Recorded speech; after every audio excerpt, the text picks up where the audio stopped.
চলেন আজকে আমরা এই ট্রেন্ডি কিউট ডিজাইনটা ক্রিয়েট করব। খুব কম সময় করা এই ডিজাইনটা একদমই ইজি এবং যে কোনো ফাংশনে গর্জিয়াস ড্রেসের সাথে একদমই এস্থেটিক লাগে। কিছুই না, শুধুমাত্র কয়েকটি লাইন এঁকে মাঝখানে কয়েল দিয়ে ফুল এঁকে দুদিকে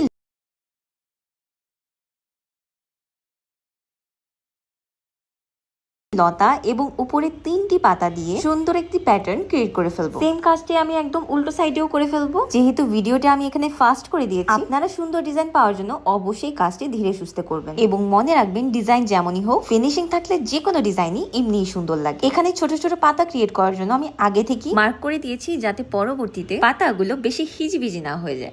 এই ডিজাইনটিতে সবচেয়ে মেইন ফোকাসই হলো ছোট ছোট পাতার গুচ্ছগুলো। অনেকগুলো পাতার গুচ্ছ একসাথে করার ডিজাইনটা প্রিন্টের মতো ইফেক্ট দেয়। নিচের ডিজাইনটি হালকা শুকানোর পর আমি চারিদিকে বোল্ড করে দিচ্ছি। যদি আপনাদের বোল্ড কাজে ফিনিশিং না আসে, অবশ্যই ডিজাইনের উপর আরেকটি ওভারলাইন ড্র করে নিন, তাহলে ডিজাইনে একদমই ফিনিশিং চলে আসবে। সবগুলো ভরাট হয়ে যাওয়ার পর যাব ফিঙ্গার টিপসে। ফিঙ্গার টিপসেও কয়েকটি লাইন এঁকে তারপর সেম ফ্লাওয়ারটি করে উপরে 3টি পাতা এঁকে নিব। উপরের দিকে সেম সাইজের পাতা আবারও আর্ট করে নিব। আমি আবারও বলছি, কাজটি একদমই ধীরে সুস্থে করবেন। আমি দেখেছি ফিঙ্গার টিপ গুলো অনেকের ফিনিশিং ভাবে ভরাট হয় না, তাই আপনারা চাইলে এরকম করে ভরাট করার জন্য রেফারেন্স লাইন আগে থেকে আর্ট করে নেবেন।